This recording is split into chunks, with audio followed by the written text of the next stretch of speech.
Muy bien, gloria a Dios. Esta mañana estaré compartiendo un mensaje en el libro de Juan, capítulo número 3.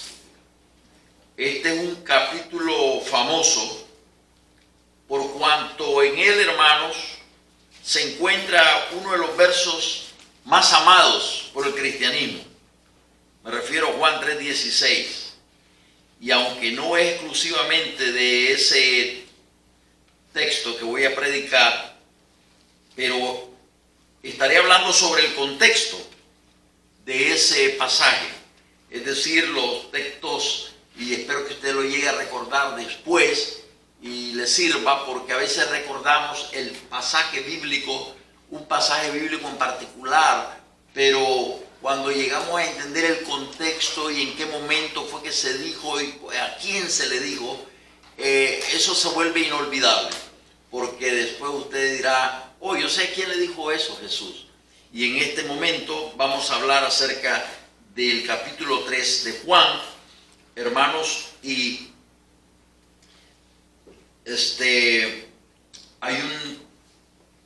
permítanme un segundito. Es difícil estar hablando y estar pensando en otras cosas. Pero Juan capítulo 3 nos narra la historia de un hombre que vino a Jesús de noche. Y así le he titulado el mensaje de esta mañana: el hombre que vino a Jesús de noche. Y estoy seguro que ya en su mente usted ya sabe de quién voy a hablar, ¿verdad? Es un hombre que vino a Jesús de noche. Y es el único caso en la Biblia que se encuentra esta situación.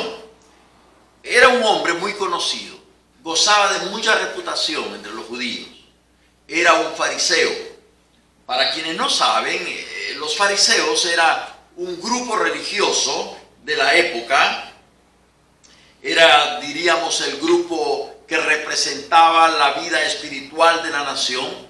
De ahí salían los rabinos, de ahí salían los escritores, ¿verdad?, de los libros sagrados, quienes guardaban con mucho celo todos estos escritos, los que guardaban, hermanos, de que cada copia que se fuera haciendo iba siendo minuciosamente escrita. Imagínese usted todo el Antiguo Testamento tener que ser escrito una y otra vez, porque no era como en el tiempo de hoy, que tenemos la imprenta. La imprenta apenas creo que fue en el año 1600 que fue inventada, y luego hoy en día nosotros podemos sacar fotocopias y a nivel de computadora tan fácil, copy and paste, ¿verdad? Es tan fácil para nosotros copiar todo un párrafo, ponerle copy y paste, ¿verdad? Copiado y empastado o guardado, grabado.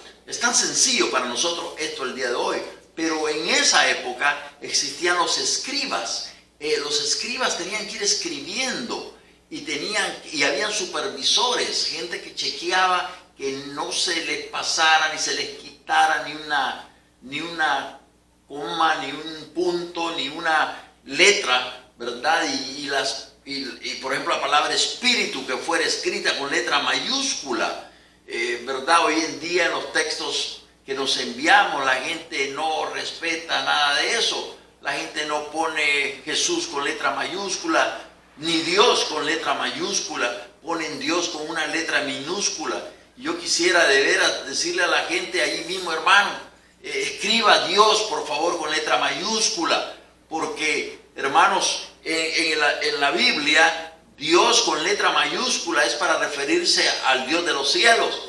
Y Dios en letra minúscula es para referirse a cualquier otro Dios. Entonces, al final no me importa mucho si mi nombre usted lo escribe con letra minúscula, pero Dios escríbalo con letra mayúscula, por favor.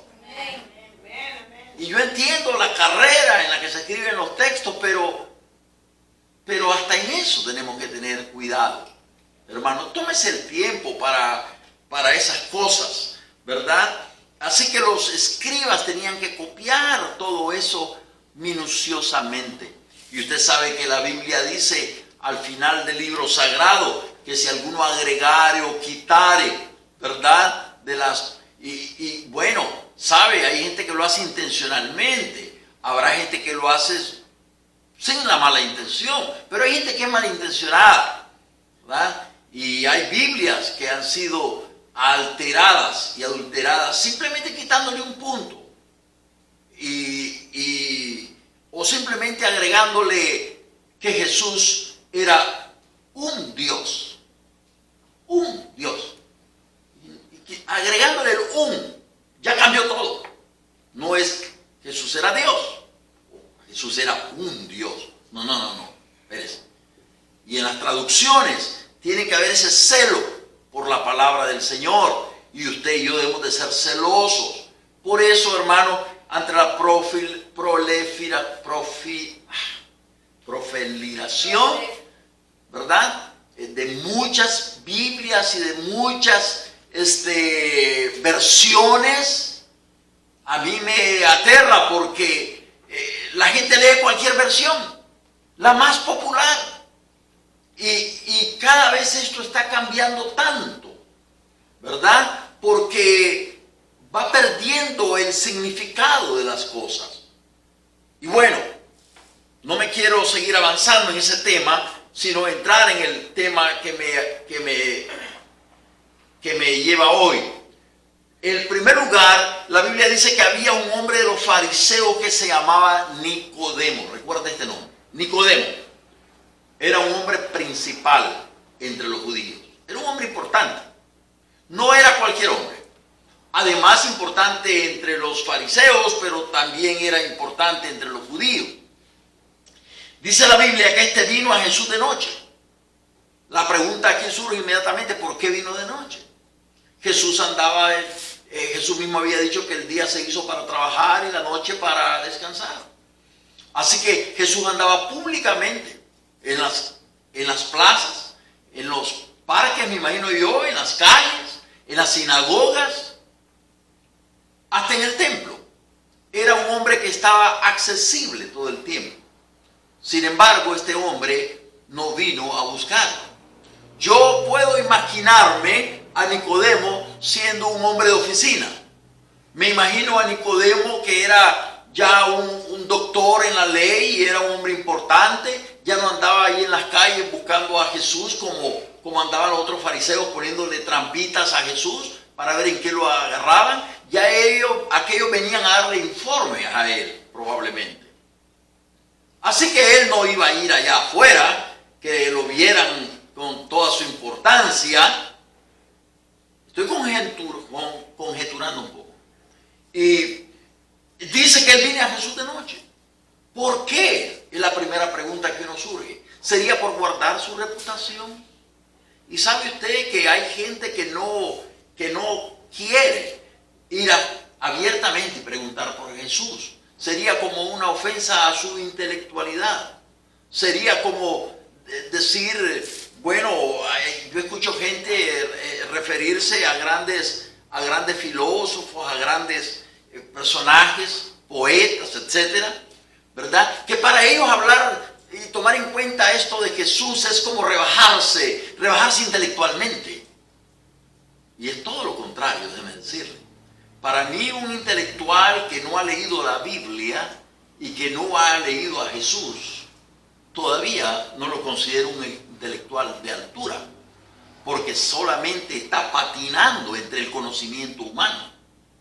Aquí hay sabiduría divina. En la Biblia hay sabiduría de Dios. Y alguien que no le da su lugar a la Biblia, no lo considero todavía un verdadero intelectual. Dice que este vino a Jesús de noche y le dijo, aquí quiero que observemos esto, le dice rabí. Rabí quiere decir maestro. Al día de hoy usted escucha hablar de un rabí, no está hablando de un maestro. Sabemos que has venido de Dios como maestro. Escuche, él viene con una declaración. Él viene haciendo una declaración. Sabemos, está hablando en plural, no está hablando en singular. Él dice sabemos, quiere decir que ha habido un consenso ya entre los fariseos que se han reunido y ustedes que dicen, y seguramente él ya está hablando en nombre de un grupo y dice sabemos que has venido de Dios como maestro. Mire qué tremendo. En solo la entrada, él ya viene haciendo una declaración de una conclusión a la que ellos han llegado. Dice, sabemos que ha venido de Dios, en primer lugar. Y luego dice, como maestro. Ellos, por eso hasta el día de hoy ellos no tienen problema en reconocer a Jesús como un maestro, como un rabino. Porque nadie, y ahí está la razón por la conclusión, nadie puede hacer estas señales que tú haces si no está Dios con él. ¿Ya vieron? Nadie. Pero aquí sucede algo interesante. Todavía no sabemos cuál es la pregunta que él trae. Todavía no sabemos eso. Y me gusta cómo Jesús lo interrumpe. No hay todavía una pregunta. Diríamos, ok, pero ¿a qué quieres llegar? ¿Cuál es tu punto? Hay una expresión en español, ¿verdad? Que dice, dejémonos de dar vuelta o dejémonos de rodeo, vámonos al grano, ¿verdad? En inglés, ¿cuál sería la expresión? Let's cut the chase. ¿Cómo? Cut to the chase. Vámonos al grano, ¿verdad? Dejémonos de estar dando vuelta. Así veo a Jesús aquí. Jesús sabe quién es Nicodemo. Jesús sabe quién es usted.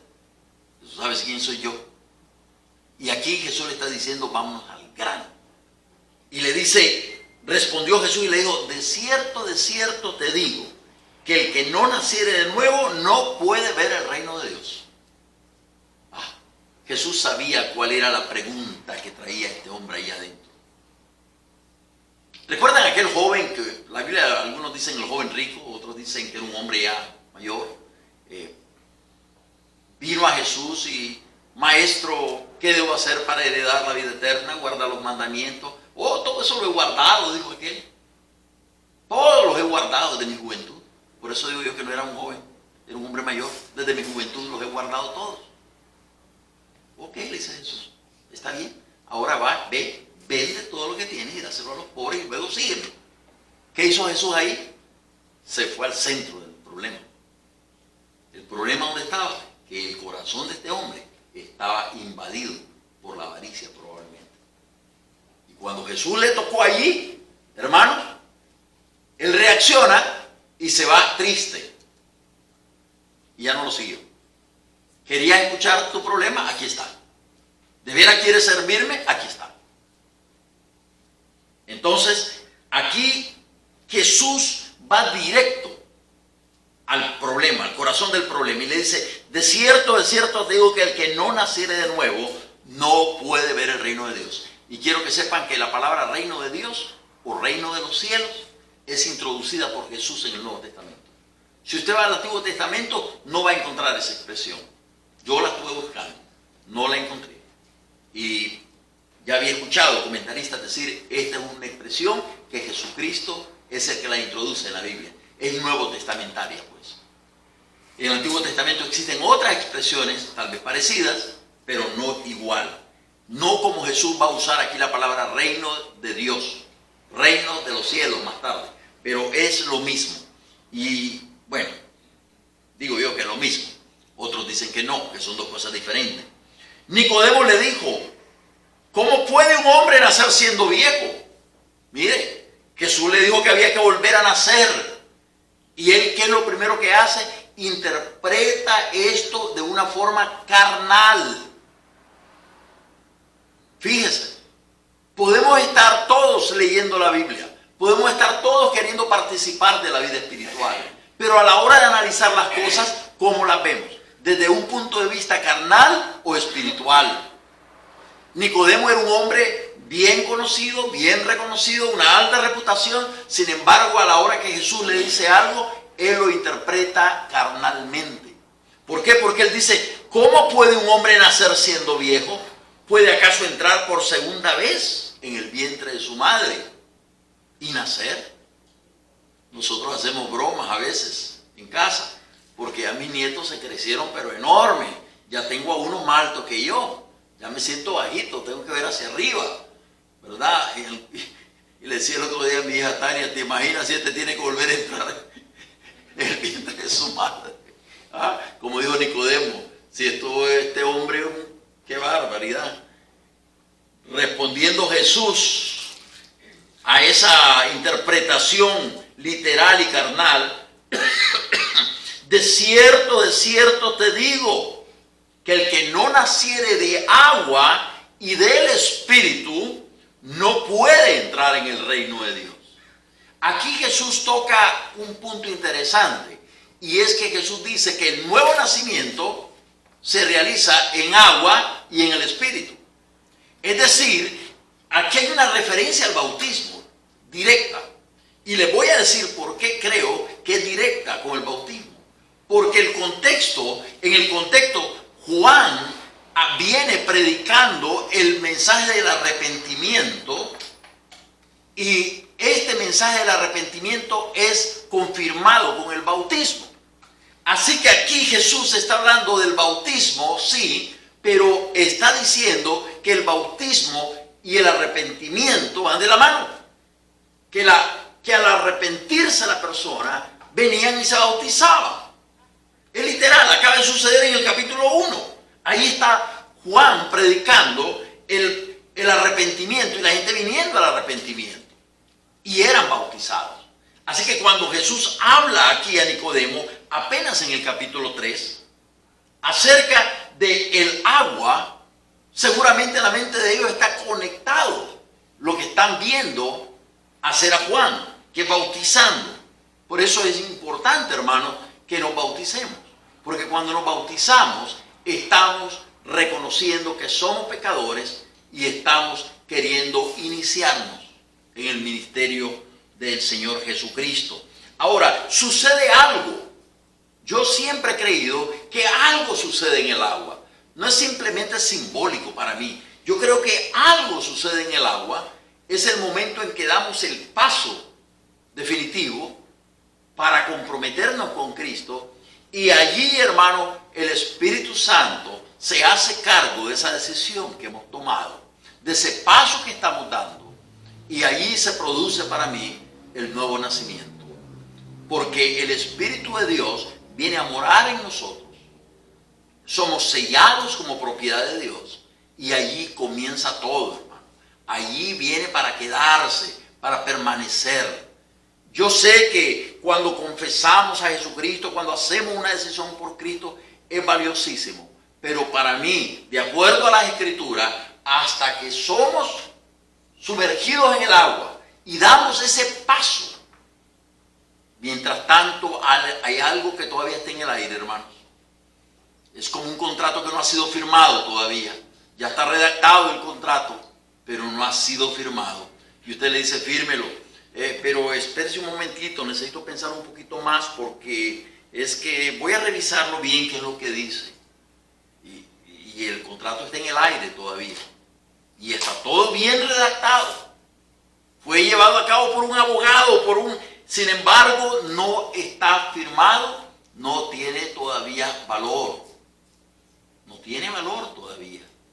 Y usted puede estar convencido que usted quiere ese vehículo, que usted quiere esa casa, pero, y dice usted, no, yo siento, esta es la casa que yo he orado y yo he pedido, pero, ok, aquí están los papeles, firme.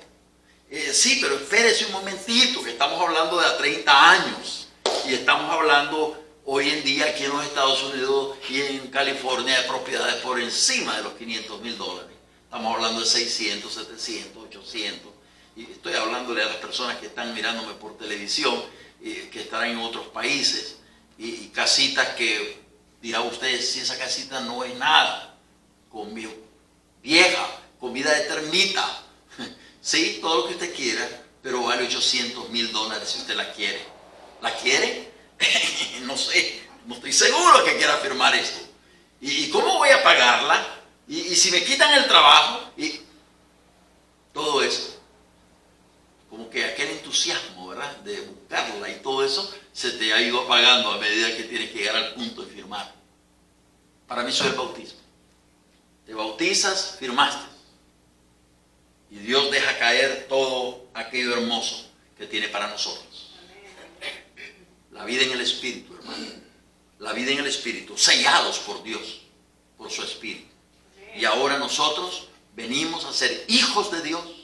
Mire, usted firmó y viene con eso viene una gran responsabilidad, pero también vienen grandes beneficios. Dice la Biblia que somos herederos de Dios, coherederos juntamente con Cristo.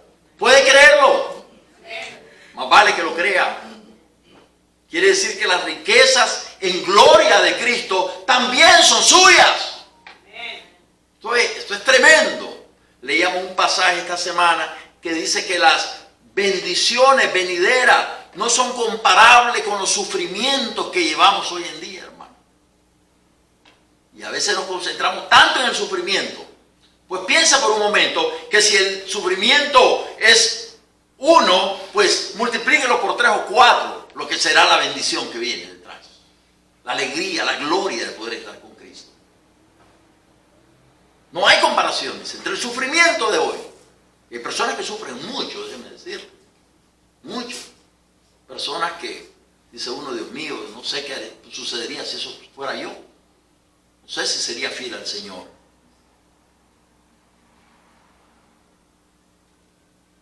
Le dice, si no haces esto, si no pasas por este proceso del arrepentimiento, que significa el bautismo, y del Espíritu, no puede entrar en el reino de Dios.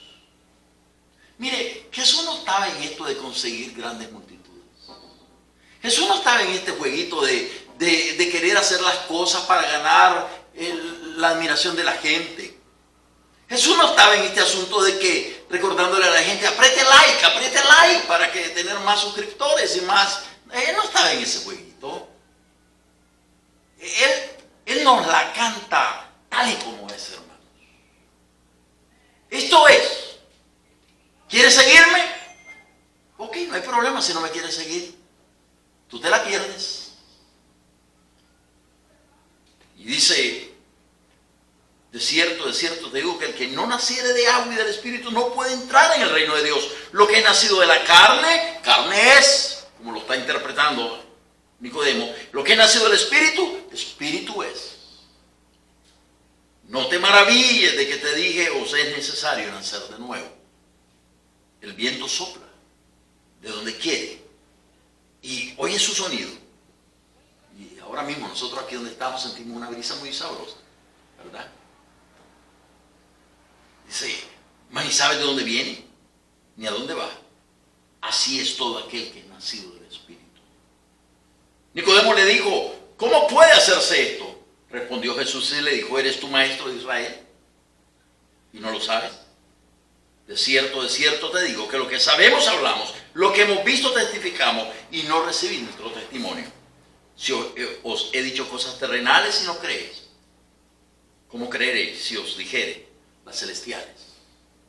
Ve, hermano, hay cosas que Jesús nos dijo, no nos reveló, porque no somos capaces de llevarlas a cabo, de entenderlas. Nadie subió al cielo sino el que descendió del cielo, el Hijo del Hombre que está en el cielo. Y luego va a recordar algo que sucedió en el Antiguo Testamento. Dice, y como Moisés levantó la serpiente en el desierto, así es necesario que el Hijo del Hombre sea levantado, para que todo aquel que en él cree no se pierda, mas tenga vida eterna. ¿Qué sucedió en el desierto? A causa de las murmuraciones del pueblo, Dios les mandó serpientes ardientes, dice la Biblia, y estaban acabando con el pueblo. Y el Señor le dijo a Moisés, construye una serpiente de bronce y levántala. Y todo aquel que mire a la serpiente vivirá. Y el que se resista y no mira a la serpiente morirá. Y así mismo fue levantado Jesucristo. Y el que mira hacia la cruz, el que mira hacia el Calvario, el que mira hacia esa fuente bendita de salvación es salvo. El que no, hermanos. El que no. Dice, para que todo aquel que en él cree no se pierda. Y como Moisés levantó, así es necesario que el Hijo del Hombre sea levantado para que todo aquel que en él cree no se pierda, mas tenga vida eterna. Y ahora viene el famoso Juan 3:16. Porque de tal manera amó Dios al mundo, que ha dado a su Hijo unigénito, para que todo aquel que en él cree no se pierda, mas tenga vida eterna. Escucha qué lindo este verso. Porque no envió Dios a su Hijo al mundo para condenar al mundo. No es el propósito de Dios condenar a la gente, sino para que el mundo sea salvo por él. escuche esto, estos 3 versos, 4 versos son pesados, hermano. El que en él cree no es condenado. Escuche, pero el que no cree ya ha sido condenado. Porque no ha creído en el nombre del unigénito del Hijo de Dios, Jesucristo. Y esta es la condenación, que la luz vino al mundo. Por esto van a ser condenados, porque la luz vino al mundo y los hombres amaron más las tinieblas que la luz. ¿Ya vieron? Los hombres amaron más, decidieron andar mejor en las parrandas, en toda forma de pecado, vivir en la carne, que la vida que Cristo ofrece. Porque todo aquel que hace lo malo aborrece la luz y no viene a la luz para que sus obras no sean reprendidas. Te vea cómo la gente para hacer lo malo busca la oscuridad, es verdad. Mas el que practica la verdad viene a la luz para que sea manifiesto que sus obras son hechas en Dios. Mire qué tremenda de esta reunión con este hombre, todo lo que brotó en conocimiento. Pero sucede algo bien interesante en Juan 19, 39.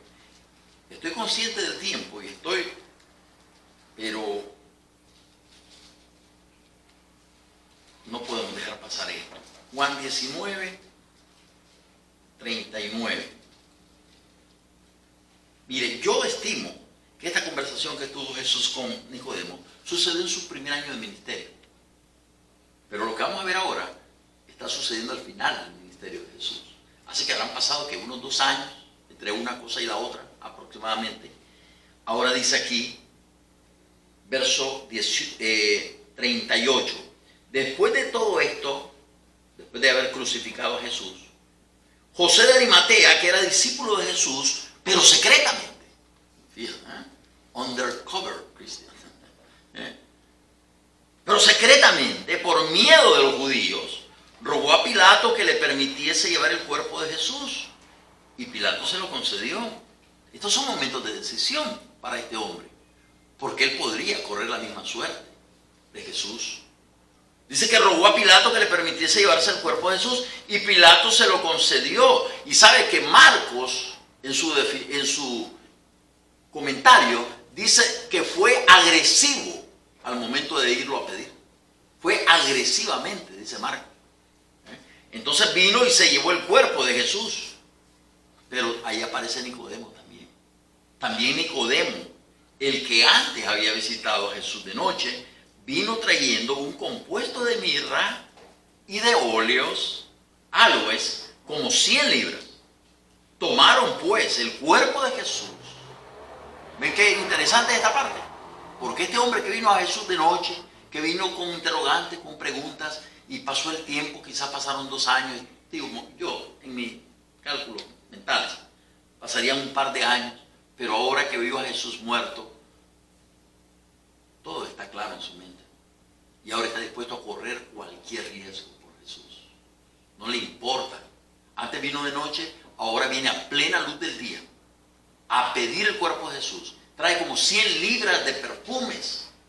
Ha invertido su dinero y viene abiertamente a hacer lo que él cree que debe hacer. Es enterrar dignamente el cuerpo de Jesús. Tomaron pues el cuerpo de Jesús y lo envolvieron en lienzos con especias aromáticas. Él y José de Arimatea, según es costumbre sepultar entre los judíos. Y en el lugar donde había sido crucificado había un huerto, y en el huerto un sepulcro nuevo, en el cual aún no había sido puesto ninguno. Ahí pues, por causa de la preparación de la Pascua de los judíos y porque aquel sepulcro estaba también cerca, pusieron a Jesús. Oh hermanos, no importa cómo tú vengas a Jesús, tal vez inseguro, tal vez vengamos de noche, tal vez vengamos con grandes preguntas en nuestra mente, con temores, con inseguridades. Y yo entiendo, muchos no queremos seguir a Jesús abiertamente porque tomar un compromiso abierto con Jesús significa, yo no sé qué, y si fallo, y si caigo, y si me resbalo, y si... Y yo respeto todo eso es válido. Pero Aprendamos de Nicodemo. No importa cómo vengas, pero llegan momentos de decisiones. Momentos de decisiones. Y es mi oración y yo espero que cualquier duda que tú tengas puedas entregarla al Señor. Y al final, hermano, esto es un acto de fe. ¿Crees en Jesús? Ábrele tu corazón, lánzate porque vas a estar en las manos maravillosas de Jesús. Aún Jesús se tuvo que entregar en las manos del Padre y decir: en tus manos encomiendo mi espíritu. Oremos. Señor, gracias por tu palabra. Te pedimos que bendigas a todas aquellas personas que puedan estar escuchando esta predicación. Todas estas personas inseguras, temerosas, personas que tal vez estarán considerando su reputación o quién sabe qué, el ser rechazado por la gente, por su familia, por sus hijos, por su esposa, por su esposo, por su familia, amigos, lo que sea, Señor. Tu palabra nos enseña que cuando tú te ganas el corazón de una persona, es cosa de tiempo, Señor. Y así como Nicodemo pudo reflexionar y a la hora de ver a Cristo crucificado, darse cuenta, Señor, de que era el Hijo de Dios. Y toda pregunta que él haya traído en su corazón fue despejada por la sabiduría de Jesús. Así te pido, Señor, por cada oyente, que seas tú, Señor, revelándote a los corazones y, Señor, ganándote nuestro corazón como te lo supiste ganar a él. Gracias, Señor, porque tú nos estás enamorando y tú estás pacientemente a través de tu palabra, Señor, conquistándonos. Te pedimos, pues, por esas personas que están inseguras, en el nombre de Jesús. Amén. Amén.